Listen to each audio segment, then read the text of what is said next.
Bismillahirrahmanirrahim. Elhamdülillah ve salatu ve selamu ala Resulillah ve ala alihi ve ashabihi ve men vala emma ba'd. Assalamu alaikum ve rahmetullahi ve berekatuh. Qadrlik Müslüman qarindoshlar, bugun Payg'ambar ko'rsatmalari nomli darsning zikrul maut, o'limni aslash, o'limni o'ylash degan bu haqda bo'ladi. Aziz qarindoshlar, Allah subhanahu wa ta'ala bizni dunyoga o'ziga qul bo'lish uchun, hayotda Allah subhanahu wa ta'alaning roziligiga erishishni ko'zlab yashash uchun va bu dunyoni Allah Ta'alaning qonuni, o'lchimi bilan gullantirish, taraqqiy qildirish va boshqarish uchun Allah Taala bizni yaratdi. Va bu dunyoni Allah Taala bizga imtihon olami qildi. Bu dunyo orqali biz yo baxtlik bo'lamiz, yo baxtsiz bo'lamiz. Mana bu bizning baxtlik bo'lish va baxtsiz bo'lish uchun harakat qiladigan bir maydonimiz. Bu hayotda Allah Taala bizni herib qolmasdan, charchab qolmasdan bu ilohiy vazifalarni ado qilish uchun Allah her bir insonning vujudida dunyoga bo'lgan qiziqishni, dunyoga bo'lgan otlanishni uning vujudida urlashtirib qo'ydi. Allah bu haqda zuyyina linnas hubbush shahavat minan nisa'i vel banin vel qanatiril muqantara minaz zahab vel fidda vel khaylil musawwama vel an'am. Mana bu oyatda Allah Taala insonning vujudidagi, tabiatidagi qiziqishni va inson vujudidagi intilishni, o'zining o'rinlashtirganligini Allah bu yerda bayon qildi. Bu o'rinlashtirish har bir insonning vujudida bo'lib, har xil shaklda bu ifoda qiladi. Ba'zanlar ayollar uchun ayollarni yaxshi ko'rib, dunyoda shuni birinchi o'zining nishonasi qilib yashasa, ba'zanlar bolalari uchun yashaydi. Ba'zanlar oilasi uchun yashaydi. Ba'zanlar shu oilani taraqqiy qildirish, oilani beqish uchun uningga kerakli bo'lgan har xil ishlarni, uni beqish uchun har xil ishlarni qilish bilan hayotini o'tkazadi.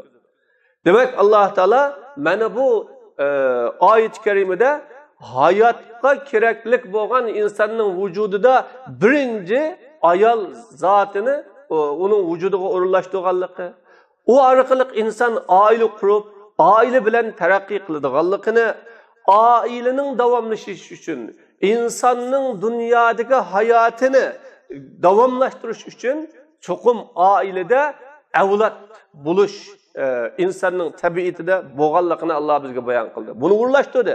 Demak, inson to'y qildi, to'y qilgandan keyin oldi bilan o'ylaydigini bir balam bo'lsa deydi. Balasi bo'lgandan keyin inson o oilani beqish uchun tirikchilik qilishni o'ylaydi. Uning uchun chorvachilik qiladi, tijoratchilik qiladi, dehqonchilik qiladi, bo'ston yetishtiradi, oltin, kumush, mol dunyo, iqtisod, har xil insonning dunyodagi hayotini yaxshi o'tkazishga, hayotini go'zal ib berishga kafolatlik qiladigan moddiy taraflarga inson nihoyat qiziqadi. Shuning uchun inson oylab uylarga qaytmaydigan, bilak yurtlarga ko'chib ketadigan va oilalariga kelanmaydigan o'sha tijoratning ishlari bilan, hayoti dunyoning halakchiligi bilan birisi-birisini yo'qlayolmaydigan, izlayolmaydigan nurg'unlagan jiddiychilik, aldirashchilik bilan hayotlarini o'tkazadi. Mana Allah subhanahu va taolo biz insonlarni bu hayotlikqa bo'lgan qiziqish, dunyodagi turmushimizni, moddiy hayotimizni gullantirishga, yaxshi o'tkazishga bo'lgan intilishning ichida ezib ketmaslik, ya buning keyniga kirib o'zining asli yoritilishidagi, dunyoga kelishidagi asli maqsadni unutib ketmaslik uchun Alloh taolo insonni bu sohadan qaytaradigan o'limni Alloh yaratdi. Alloh o'zining ulug' kalomida deydi: "Allazi xalaqal mauta val hayata liyabluwakum ayyukum ahsanu amala." O Alloh taolo o'limni yaratdi deydi. Hayotlikni yaratdi Alloh taolo. Bu yerda o'limni Alloh subhanahu va taolo ilgari qo'yishda har qanday inson dunyoda o'limdan eng qo'rqdi birodarlar. O'limdan eng qochidi. Ya'ni o'limdan saqlanish uchun tirishidi.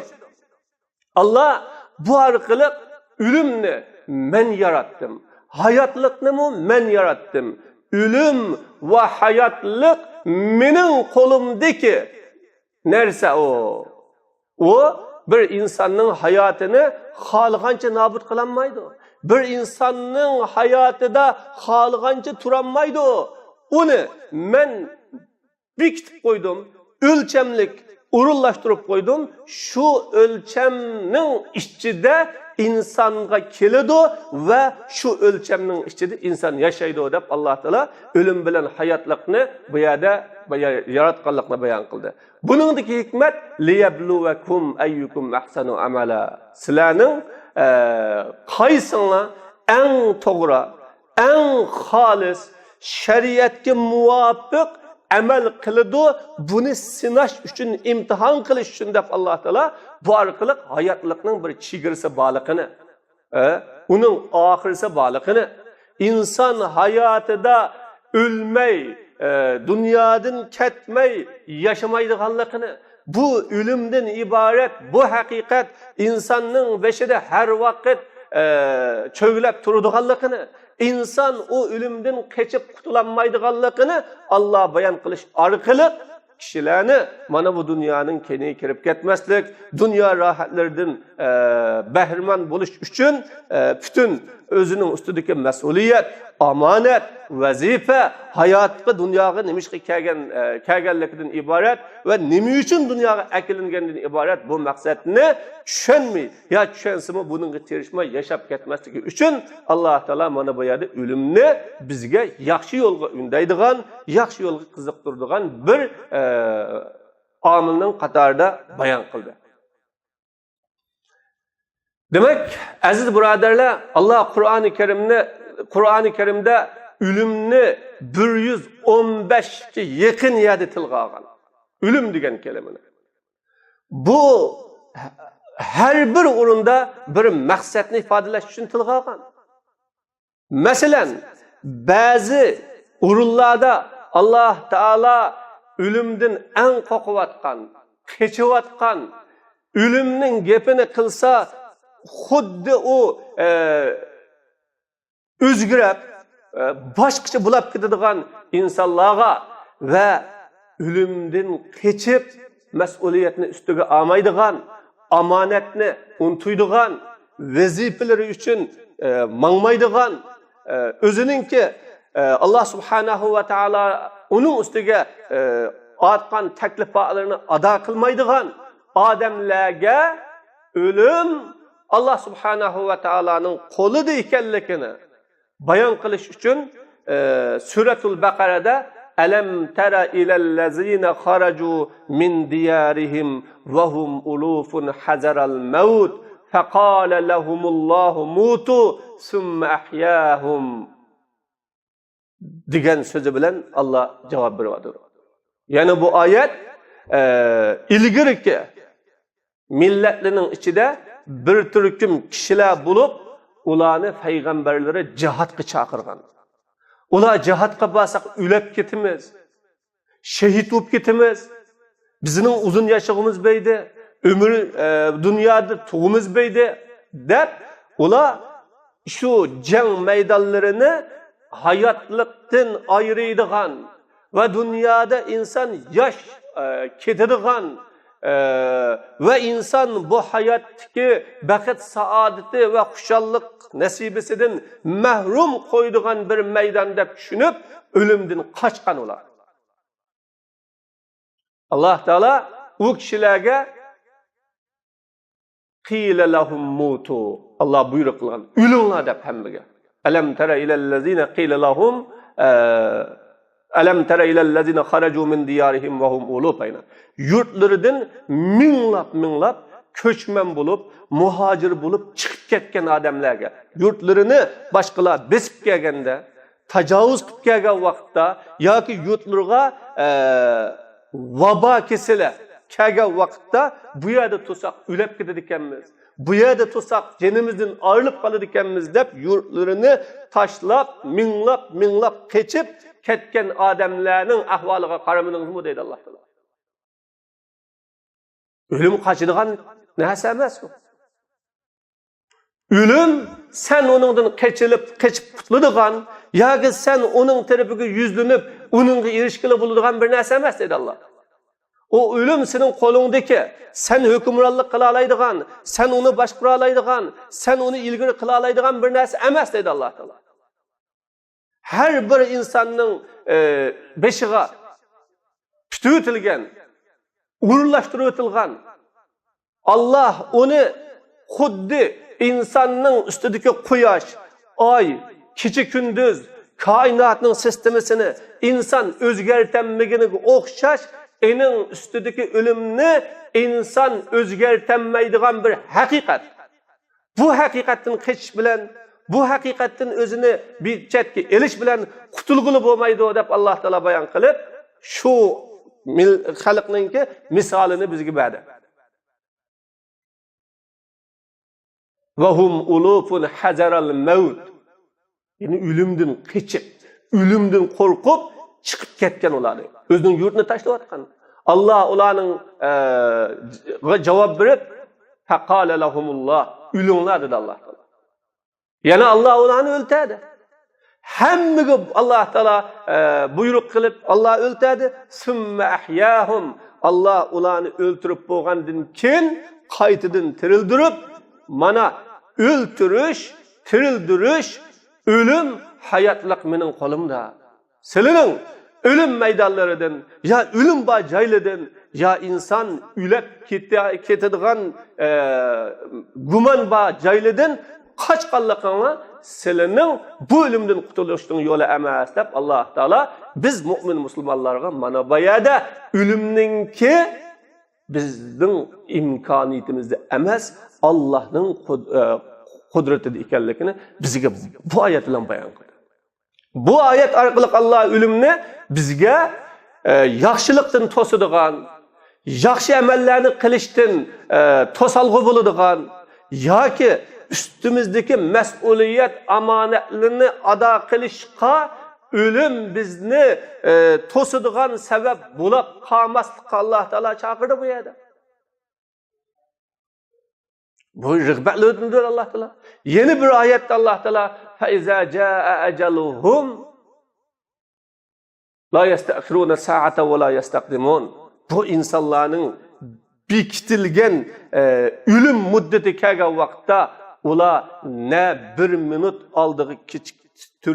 aldığı sürülmeydi eceli, ne bir minut keyniga kechiktirilmaydi deyish orqali Allah Teala insanның dunyodan ketadigan muddatini haqiqatan Allah urlashtirganligini yana bayon qiladi. Mana bu oyat ölüm haqidagi bo'lgan tushunchani, ölüm haqidagi bo'lgan tasavvurini, ölüm haqidagi bo'lgan ko'z qarashni bizda haqiqiy to'g'rilashga chaqiradi. Şunun için dünyadaki mümin Müslümanlar en cesur, cesaretlik, batur, hiçbir kişiden korkmaydigan bir kişilerdir buradarlar. Tarihte qaraydigan bo'lsak mı? Müslümanlar özüden neçe 10 hassi yuqori bo'lgan, neçe 100 hassi yuqori bo'lgan düşmanlarning oldiga qo'rqmasdan jang maydonlarida baraligan, ularning ustidan yengen va ularni mag'lub qilgan. Bu nimadan bo'lgan? Ölümden ibaret, insan en qo'rqadigan qo'rqinchlik bu hodisadan ularning qo'rqmaganligidan bo'lgan. Ölüm bizga urunlashtirib o'tilgan. Şuna bu ölüm bizni yaxşılıktan tosmaşlık lazım. Ölüm insanın hayatındaki en muhim boğan bir hadise. Her kandak insan ölümge uçurmay, ölümge yol akmay kalmaydı. Ama ölüm insanın hayatını ahırlaştırıdığan. İnsan ölüm arkalık bu dünya her kandak işini kutluduğan bir yol emas bu. Belki insanı ebedil ebed boğan hayatka, yani ya ebedil ebed cennetke, ya ebedil ebed devzehke. Ebedil ebed baxtga yoki ebedil ebed baxtsizlikka elib boradigan vosita bu. Aziz birodarlar, şunu Resulullah sallallahu aleyhi ve sellem'den sahabeler sorgan eyyul mu'minine ekyes degan. Mu'minlarning ichidagi qaysi eng zirak dedi. Aqlliq mu'min. İnsan hammasi zirak bo'lmaydi. Hammasi o'xshash aqlliq bo'lmaydi. Bu yerda eng zirak, eng aqlliqi kim deganda Payg'ambar alayhisolatu vasallam aksaruhum zikran lil maut degan. Ularning ichidagi o'limni eng ko'p eslaydigan. Chunki inson ne ölüm yaxshilikni ko'p qilib olishga qiziq turadi. Dunyoning bu bir maydon ekanligiga, yaxshilikni qilib oladigan, Alloh taolaning roziligi uchun amal qiladigan va inson bu orqali abadil abad baxt saodatini qo'lga keltirish uchun tirishadigan bir maydon ekanligini ölüm eslatadi. İnsan ölümni eslagan vaqtda uning dunyoga bo'lgan bog'lanishi, dunyoga bo'lgan havisi, qiziqishi, dunyodagi orzulari asosan ojizlaydi aziz birodarlar. Chunki ölüm dunyoda nurg'ulg'an davlatlarni boshqargan, imperiyalini qurganlarni ham olib ketgan. Ölüm shunchalik gullangan, taraqqiy qilgan davlatlarning sahiblarini ona olib ketgan. Ölüm dunyodagi hayotlikning hammasini mana bu dunyodan ayirgan. İnsan ölümni eslagan chaqda har qanday qiyin ish uning oson bo'ladi. Jafo mushaqqatlar uningga oson turiladi. Ve eşedduhum isti'dadan lah. Şu ölümge en qattiq tayyorlik qilgini, ölümni en ko'p asligini, en ushshozirak mu'min degan. Ulaika humul akyas. Ana shunday kishilar, zirak kishilar, shunday kishilar, aqlli kishilar. Zahabu bi sharafid dunya va karamatil axirah. Ular dunyoda sharaf bilan ketdi ular. Sharaf bilan yashadi, sharaflik yashadi. Şeref bilen ketdi. Ahirette en ulug', en isil ahiretning mukofatini qo'lga elib ketdi deb İmamul Hakim rivoyat qilgan hadisda Payg'ambar alayhisolatu vasallam bayon qilib bergan. Hasan-ı Basri rahimahullohmi ölüm haqida to'xtalib sakaratul maut ibratul liman i'tabar degan. Bu sakaratul maut bu hayatta ibret almakçı bo'lgan kishi uchun yeterlik ibret degan. Dunyoda ölüm, sakaratul maut yeterlik ibret. Davlat qurish arzusi bo'lganlar bo'lsin, igiz bino salmoqchi, gullangan bozor qurmoqchi, milliard iqtisodlarni topmoqchi, ya dunyoda eng birinchi darajalik küçlük, hürmetlik, yaşamakçı boğan insan bolsun, kandak insan bolsun, ama ölüm onun hemmisini dünyadan ep ketkenlikini oyluğa vakitte insan mana İskender Zulkarneyn'dek dünyada imperialini kurganlar, Osmanlı'dek 620 yıl dünyani başkurgan imperialini kurganlar bunu mu dünyadan ketipti? Bularning dunyoda ya yaxshi amali yoki yomon amali, yaxshi nomi yoki yomon nomi qoladi ekan. Ma dunyoda insonga hech narsa asqatmaydi ekan, faqat uning qilgan yaxshi ishi bilan yomon ishi va mushu hayotda millatga, xalqqa, musulmonlarga qoldirib qo'ygan manfaatli ishi bu asqatadi ekan deganni o'ylagan vaqtda mana bu o'lim insonni yaxshilikqa undaydigan o'lim bo'ladi, birodarlar.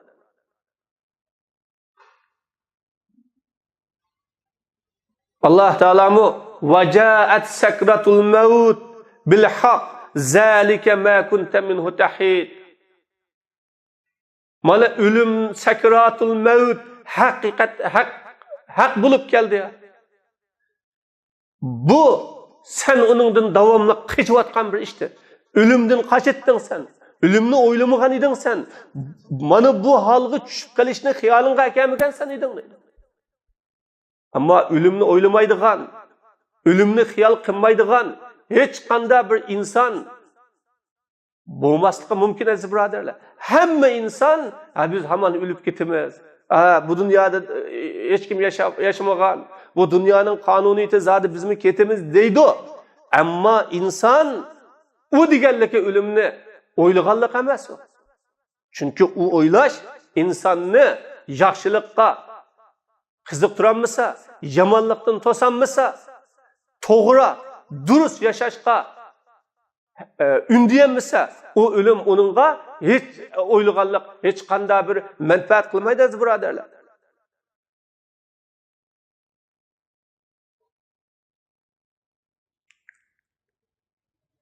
Payg'ambar alayhissalatu vassalamni mana o'limni o'ylash haqida Bara ibn Azib radhiyallohu anhudan rivoyat qilgan hadisda kunna ma'a rasulillahi fi janaza fajalasa ala shafiril qabri fabaka hatta balla thara thumma qala limisla haza fa'iddu degan.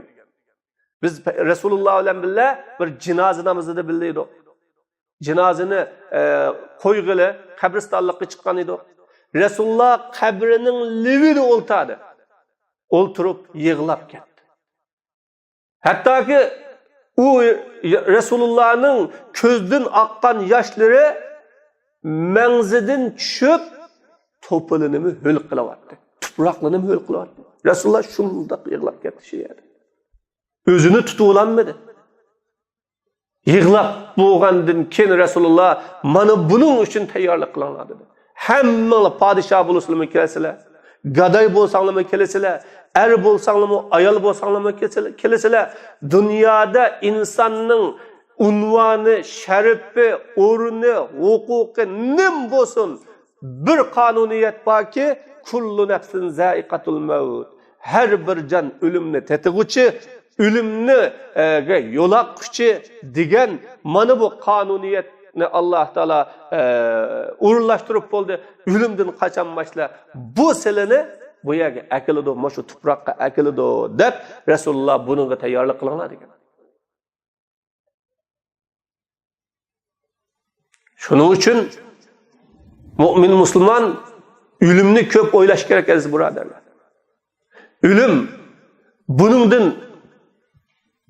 g'afil qolgan, o'limni esidan chiqargan, men yosh deyish orqali ya mening tenim sog'lom, men kuchlik, mening huquqim cho'ng, mening imtiyozim yuqori, mening yemaklikim joyida deb o'limni o'zidan yiroq tasavvur qilgan kishilarga o'lim guldirmamidek tuyuqsiz kelishi mumkin. Şuna Resulullah sallallahu aleyhi ve sellem sahabalarını ölümni köp oylaş orqali ahiretga tayyorlik qilishga buyurdi. Kishilarga aziyat berishdan, mas'uliyatlarini ado qilishdan qechishdan bu orqali saqlanishga buyurdi. Abdullah ibn Umar radhiyallohu anhu deydi, Payg'ambar alayhissalatu vassalam mening mo'ramni tutib turib, kun fid dunya ka'annaka g'arib aw 'abir sabil.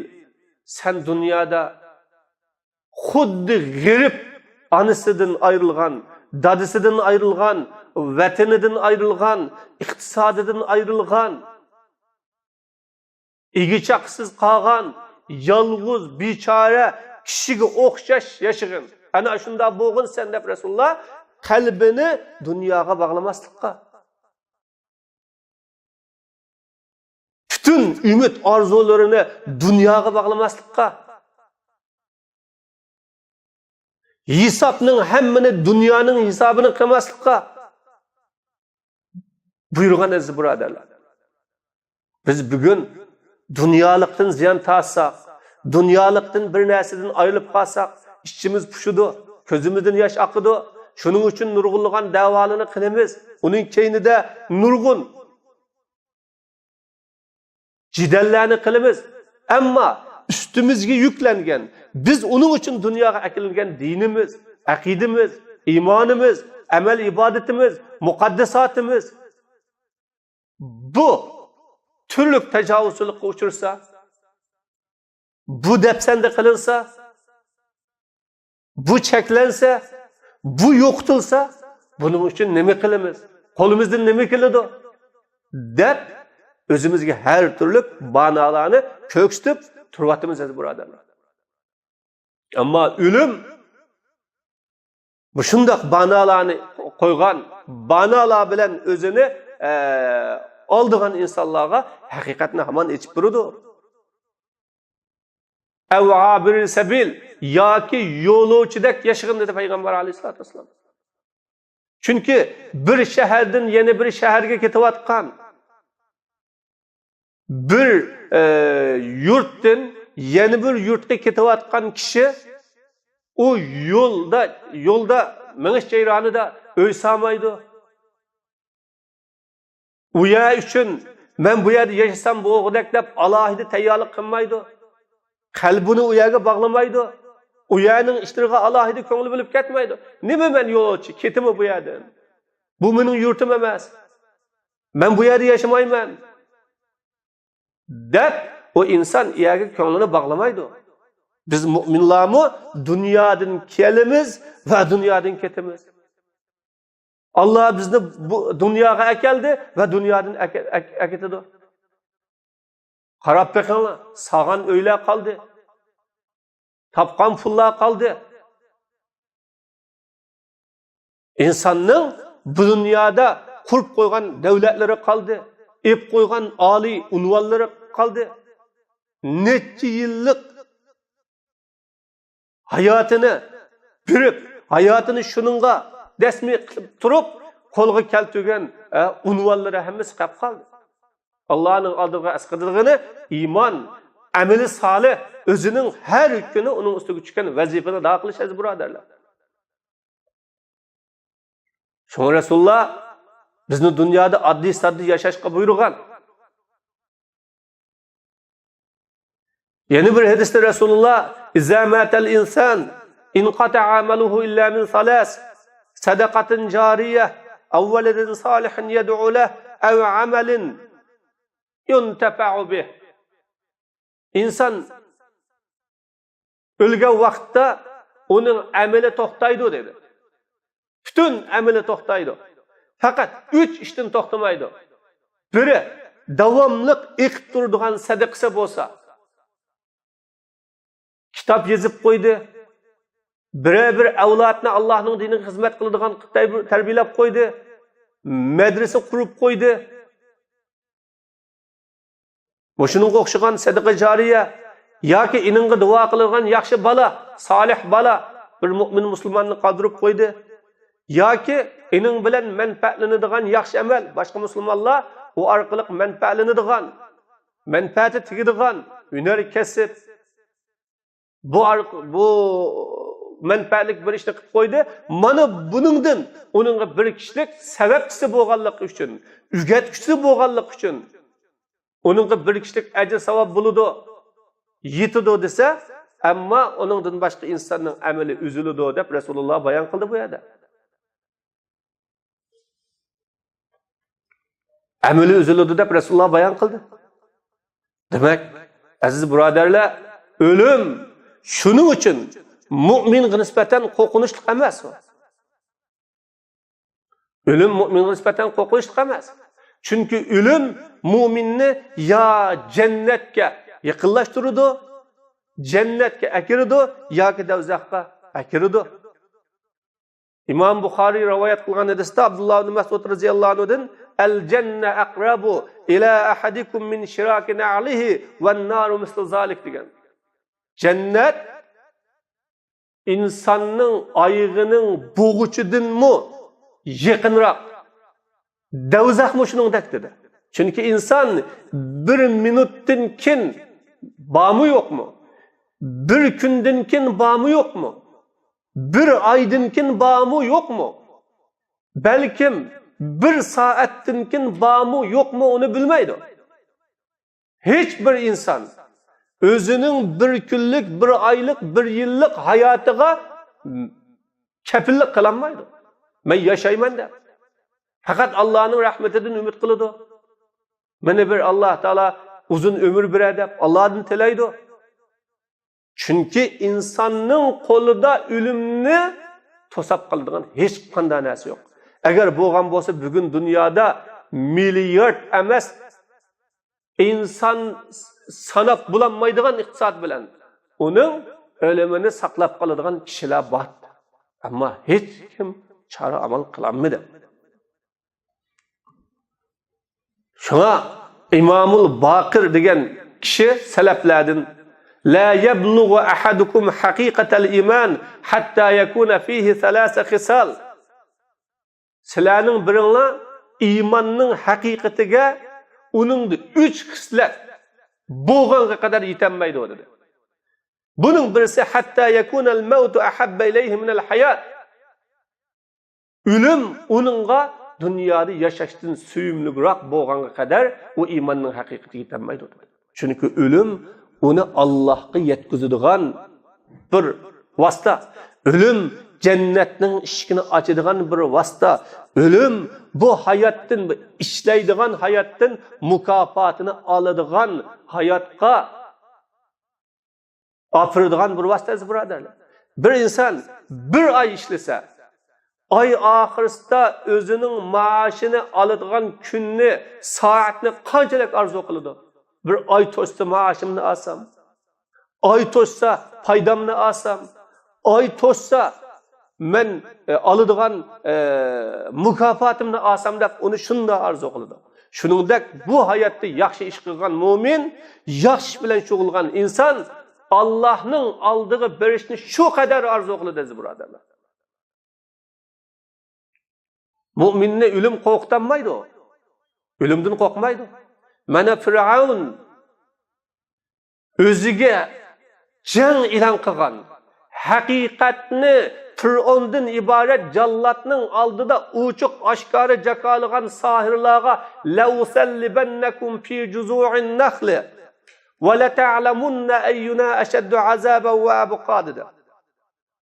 Men sizlarni xurma daraxtlining shoxlariga osiman sizlarni.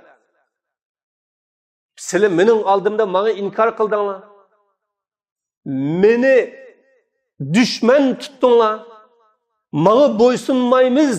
Biz olamlarning Robbi Allohga bo'ysunimiz va shuningga ishondik deb jakoladinglar. Buning jazosi hammaga darg'a esilisizlar dedi.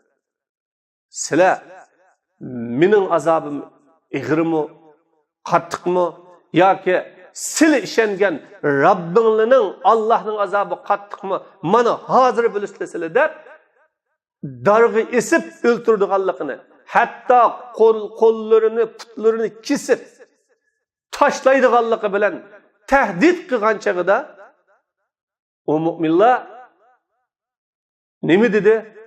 Qalu lan nu'siraka ala ma ja'ana min al-bayyinat wallazi fatarana faqdi ma anta qad innama taqdi hadhihi al-hayat ad-dunya dedi. Ular javob berib, bizga kelgan bu hidoyat, bu islom, to'g'ri yo'l va haq yo'ldan seni tanlamaymiz biz. Buni tashlab, buningdan voz kechib, seni tanlamaymiz. Sening keyningga ergashmaymiz.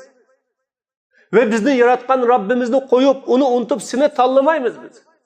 Sana ergeçsek, bizge tahtki şerit kılırsa, mensepki çıkarırsa, maaşlarımızı östürürse, hukukları ige kılırsa, bizni dünyadaki en hürmetinin ilgisi kılırsa, bu rast aldığımızda. Ama hakikat senin karşındayken, hakikat senin hilafındayken, sen hakikatinin ilgisi emesken sen, bu hakikat tarafta durup ölüp kessek mi? Biz onun gırazı, o hakikat bilen boğmagan ne mensep, hukuk, seltenet, izzet, ikram, hürmet, mal, dünya, maaş, hiç kandak nesigi biz kızıkmayız. Çünkü o haman bizni ayırıydı. Yani bizge vafa kılmaydı bu. Dep, bular hakikatini şu yerde oturup cakalıdır. Dedi ki, fakdi ma ente kaz, kesidigini keskin. Netçi yıl kesise, atam sen, çapam sen, kanda kılsan kıl, kolundun keginini kıl. Senin kılalaydığının innema takzi hazihil hayatda dünya. Fakat sen muşu dünyada hüküm kılalaysa, senin hükümün bu dünyada icra buludu. Sen bu dünyada hükümünün ikisi. Her kandak zalimnin, callatının kolu, onun küçü fakat muşu dünyada aziz müminler. Ama Allah subhanahu ve taala bu dünyada hem Allah'ın küçü var, Allah'ın kudreti var, ahirette hem Allah'ın kudreti var.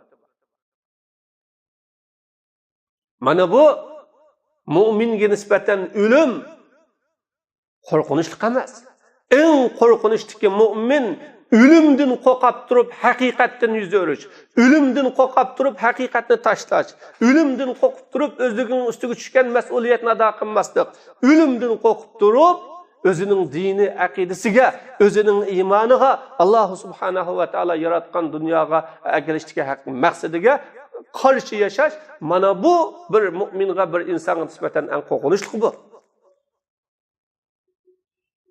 Şunun için ölüm müminni dünyada yaxshi amalga qiziqtiradigan, yaxshi amalga undaydigan bu amil bu. Şu mümin o ölümden qo'rqib qolmaydi. Allah Teala mana ölüm bilan qo'rqatgan, ölüm bilan tahdid solgan kishilarga nima deydi? Qul hal tarabbasuna bina illa ihdal husnayayn ve nahnu neterabbasu bikum ayyusibakumullahu bi'azabin min indi aw bi aydina deydi. Ey Muhammed aleyhissalatu vesselam, siz ularga denki, sizlar bizlarga faqat ikki yaxshilikning birini kutib turibsizlar.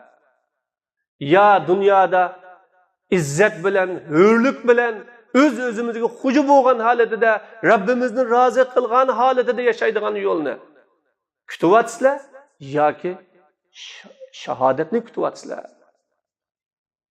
Buningdan boshqasi bizga yo'q. Dang deb bu o'lim bilan tahdid solganlarga Rasululloh berdigan javobni Alloh taolo berishga buyuradi. Şunun için aziz birodarlar, bu ölümni davamlı eslash kerak. Davamlı bu ölüm bilan hisoblash kerak. Bizga ölüm qanday holatda keladi? Qanday holatda bu ölümge nima qilamiz? Rasululloh yana bu hadisda aksiru min zikri hazimil lazzat degan. Sizlar lazzatni üzüp o'tadigan, insonning vujudidagi shu rohat farog'atga, lazzatliga qiziq turadigan bir havas bor. Buni üzüp tashlaydigan amil ishni jiqroq yod etinglar, ko'p yod etinglar dedi. U nima? U huval maut degan payg'ambar sollallohu alayhi vasallam, o'lim degan. Shunga inson har vaqtda o'limni o'ylash, o'limga tayyorlik qilish, o'lim qanday vaqtda kelib qolar bizga deb, buning uchun izlenişi lazım. Mümin Müslümanның ömrünün uzun bo'lganligi, bu Allah subhanahu ve taala'nın nimeti, yaxshiligi, Peygamber Aleyhisselam'dan Men hayrun nas deb so'ralgan. İnsanlarning eng yaxshisi kim? Payg'ambarim men tala umru va hasuna amalu. Ömrü uzun bo'lgan, amali yaxshi bo'lgan kishilar o eng yaxshi kishilar degan. Chunki ömrü uzun bo'lib yaxshi ish qiladigan kishilarning ömrü uzun bo'lsa, yaxshi ishni jak qilib olaydi. O'ziga manfaatli ishlarni jak qila oladi. Boshqalarga manfaatli ishlarni jak qila oladi. Agar ömrü uzun bo'lib yomon amal qiladigan, yomon ish qiladigan bo'lib qolib qolsa, uning kishilarga soladigan ziyni bu ko'p bo'lib ketadi bu. Demek aziz birodarlar, bu ölümni ko'p eslash lazım. Resulullah sallallahu aleyhi ve sellem yeni bir hadiste "Aiş ma aişte fe inneke meyyit ve amel ma za ta'mel fe inneke meyyit" diyor. Sen nimiş kılsan kıl, ülüsesen. Kandak yaşasan yaşa, ülüsesen. Şunu oylap kıl, şunu oylap yaşayın diyor. Demek insan ölümünü oylap yaşaş, ölümünü oylap iş kılış gerek. Ölüm hamını insanın dünyadaki iş hareketlerini toktudu, üzüdü o. Hani bugün fitneler en köp buluvatkan, insanını dininden çıkarışka, haktan yiraklaştırışka, takvalıktan çetleştirişke, kızık durduğun amullar bek çık bir zamanda yaşavatımız. Hatta hayran kalımız ki, hey ma Müslüman, falanı, emes mi o? Bir yıl aldığı köygen Müslümanını, bir gün aldığı köygen Müslümanını, ya ki bir neçe yıl aldığı köygen Müslümanını bugün muşu şu mu, nimmandak özgürep gitti. Bu başkışı bu kitipti o deydiğen bir zamanlarda yaşavatımız. Sonra Resulullah baktı mı? Badiru bil a'mal fitenen kaqita'il leylil muzlim degan. Sizlar amalga aldiranglar. Keçinin qop-qorong'u parchalarga o'xshash fitnalar keladi. Bu fitnalar kelishdan burun amallarga aldiranglar. Bu vaqtda yusbihur rajulu mu'minan ve yumsi kafiran. Attiganlikda musulmon qopidi o'rnidan kashda kafir bo'lib ketadi. Kashda shunda yaxshi taqvo musulmon holatida yotadi, attigini kafir bo'lib qopidi. Bu odam yabi'u dinahu bi'aradin min ad-dunya qalil. O'zininki iymonini, dinini dunyolikdan ozgina arzimas matolig'i sotadi. Deb Rasululloh bu yerda bir mu'min musulmonning şu dunyoni deb, rohatni deb, dunyodagi hayotni deb iymonini sotadigan, iymonidan voz kechadigan, iymonidan yuz o'riydigan, e'tiqod maydonlarini o'zgartiradigan, tunugun boshqa yoqqa agishmagan bo'lsa, bugun boshqa yoqqa agishmagan, tunugun bir sapda ketgan mangan bo'lsa, bugun bo'lak sapda mangan, bunda bir holliga duch keladiganligini Rasululloh bayon qiladi. Mana bundaq bir oldimizdagi ig'ir fitnalarga duch kelishdan burun yaxshi amallar orqali o'zimizning hayotini güzellashtirishimiz, yaxshi amallar orqali o'zimizning hayotini beyitishimiz lozim. Şu bunun birden bir yo'li ölüm. Ölümni ko'p aslash, ölümni ko'p yod etish. Ölüm mu'minni yaxshi amalga qiziqtiradi, yaxshi amalga mu'minni undaydi. Ammo kafirni ölüm her qandaq yaxshi ishdan qo'rqitadi. Yaxshi ishdan to'sadi. Nima uchun? Mu'min ölümdan eng qattiq qo'rqqanlik uchun nada ölüm borki deydi ekan, o nima shlab kessin ölüm bayadını qaçadi. Ammo mu'min ölümni yaxshilikning darvozasi, haqiqatga yetishning darvozasi, maqsadimga yetishning darvozasi deb biladi-da, u ölümdan qo'rqmaydi. Balkim ölümni arzu qiladi. Çünkü aşı ölüm bilen o en âli mertebelerge, en âli derecelerge erişidi o. Ölüm arkalık o Allah Subhanahu ve Taala'nın en katta faziletine erişidi o. Allah subhanahu wa ta'ala hammamizni davomli o'limni aslab turadigan, ya'ni o'ylab turadiganlardan qilsin. Allah davomli ölüm üçün tayyorlik qiladiganlardan qilsin. Allah subhanahu wa ta'ala ölümni unutib hayatı dünya aldığınlardan qilmasin.